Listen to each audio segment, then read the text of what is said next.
कार्तिक को याद करते हुए मायरा ने अपने आप से कहा, कार्तिक, तुम मेरे साथ ये लुका छिपी का खेल क्यों खेल रहे हो? क्यों नहीं आते मेरे सामने?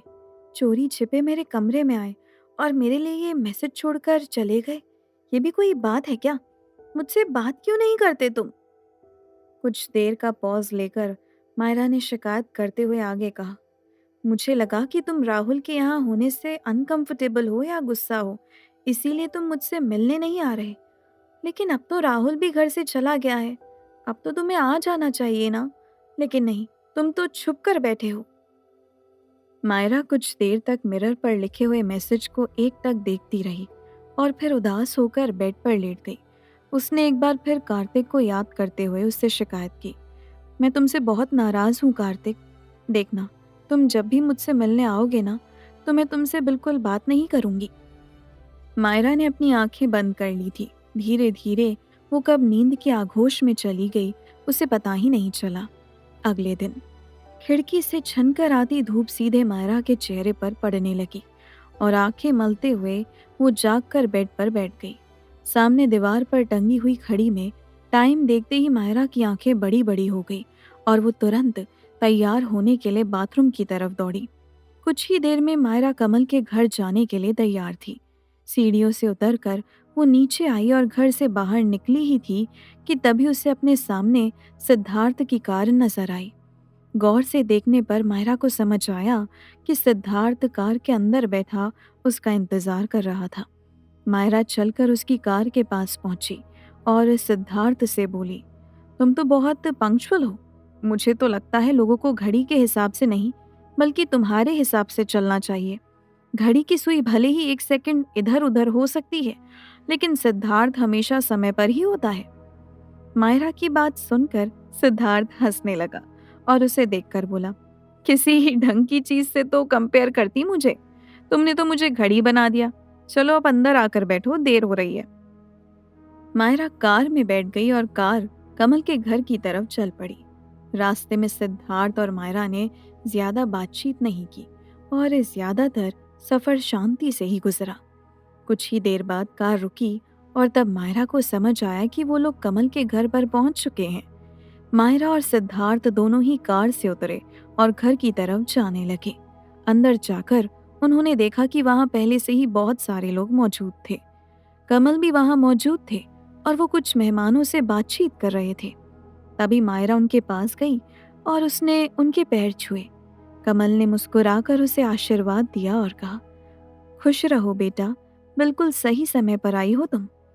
तभी सिद्धार्थ भी मायरा के पास आकर खड़ा हो गया और उसे देखकर कमल के चेहरे पर एक चमक दिखाई देने लगी। मायरा ने कमल को देखकर स्माइल पास की और उनके साथ खड़े बाकी मेहमानों को भी ग्रीट किया। अभी कमल कुछ और कहने ही वाले थे कि तभी अचानक उन्हें बहुत खांसी होने लगी।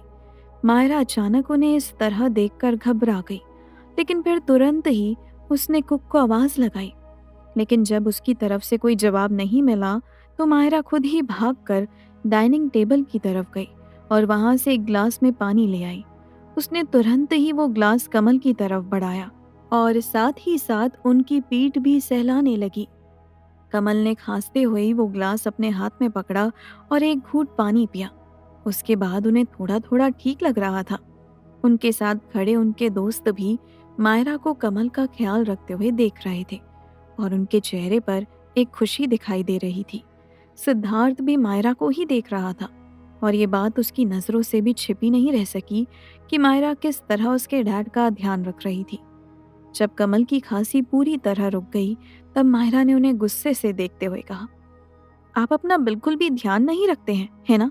अब आप एक जगह बैठ जाइए और मुझे बताइए कि क्या काम करना है। मैं सारा काम संभाल लूंगी। आपको टेंशन लेने की कोई ज़रूरत नहीं है। मायरा की बात सुनकर कमल खुद को मुस्कुराने से नहीं रोक पाए और उन्होंने मायरा के सामने हार मानते हुए कहा, हाँ हाँ ठीक है, सब तुम ही करो, मैं कुछ नहीं करूंगा। एक बार जाकर पंडित जी से पूछ लो कि उन्हें किसी और चीज की जरूरत तो नहीं है। मायरा ने हंसते हुए जवाब दिया, ओके सर, मैं अभी जाकर उनसे बात करती हूँ। इतना कहकर मायरा पंडित जी के पास चली गई और कमल भी बाकी लोगों के साथ बैठ गई। उनके एक दोस्त ने कमल से सवाल किया। ये लड़की तो बहुत ही प्यारी है और आपका कितना ख्याल भी रख रही है। क्या ये आपकी होने वाली बहू है? होने वाली बहू? ये शब्द सुनकर कमल की आंखों में चमक आ गई और फिर उनके होठों पर हल्की हंसी दिखाई देने लगी और उन्होंने अपने दोस्त को जवाब दिया। अभी तक बहू बनी तो नहीं है, लेकिन लगता है कि बहुत जल्द ये मेरी बहू बनने वाली है। वैसे तो ये लड़की मुझे सिद्धार्थ के लिए बहुत पसंद है।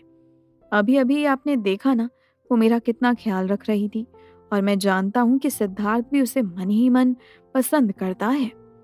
ये बोलते हुए कमल की नज़र मायरा की तरफ ही थी, जो पंडित जी के कहने पर फूलों की टोकरी लाकर उन्हें दे रही थी।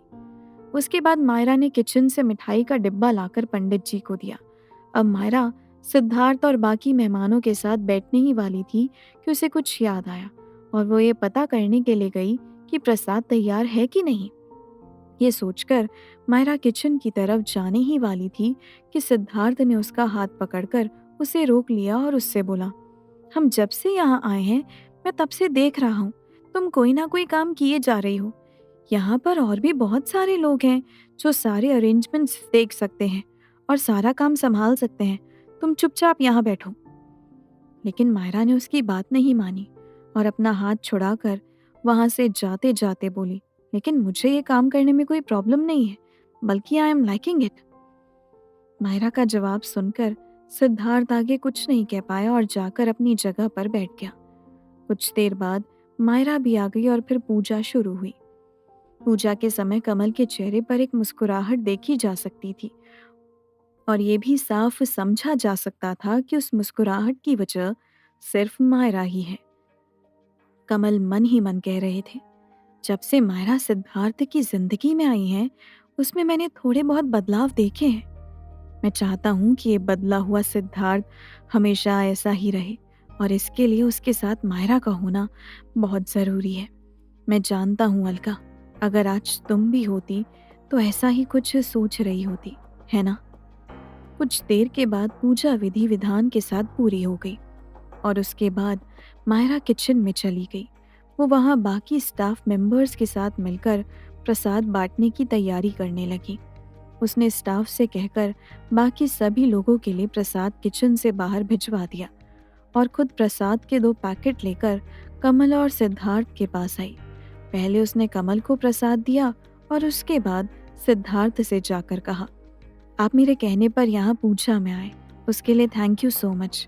आई एम श्योर अंकल को भी बहुत अच्छा लगा होगा और अलका आंटी को भी बहुत खुशी हुई होगी। सिद्धार्थ ने मायरा के हाथ से प्रसाद लिया और जवाब दिया, मैं सिर्फ अपनी मॉम की वजह से यहाँ आया था। इस पर मायरा ने तुरंत कहा, हाँ हाँ जानती हूँ, आप यहाँ सिर्फ उन्हीं की वजह से आए थे, वरना आपको यहाँ आना बिल्कुल अच्छा नहीं लगता है और ये बात आप मुझसे पहले भी बहुत बार कह चुके हैं। सिद्धार्थ को मायरा की बात सुनकर हंसी आ गई, लेकिन अगली बार मायरा पलटकर कमल की तरफ चली गई और उनसे बोली, अब तो आप खुश होंगे ना, आज की पूजा बिना किसी रुकावट के बहुत अच्छे से पूरी हो गई। कमल ने भी मुस्कुराते हुए जवाब दिया, हाँ मायरा, और ये सब सिर्फ तुम्हारी वजह से ही हुआ है। मैं इसके लिए तुम्हारा जितना भी शुक्रिया अदा करूं वो कम होगा। कमल की ये बात सुनकर मायरा को अच्छा नहीं लगा और उसने कमल से कहा, आप बात बात पर मुझे थैंक यू मत कहा कीजिए।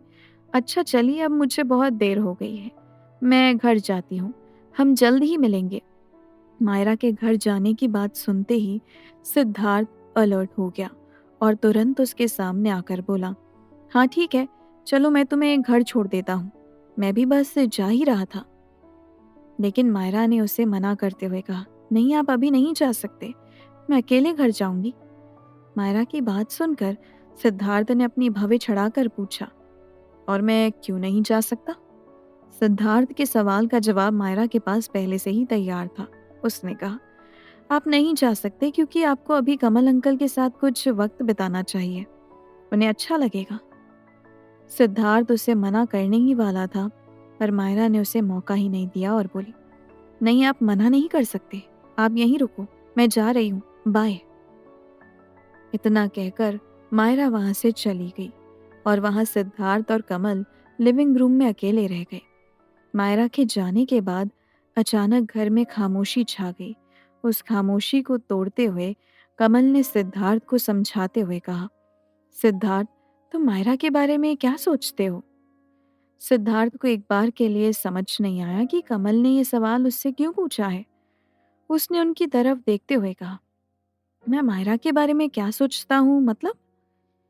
कमल को एक बार के लिए अपने बेटे पर हंसी आ गई। उन्होंने कहा, मेरा मतलब है कि मायरा बहुत अच्छी और प्यारी लड़की है।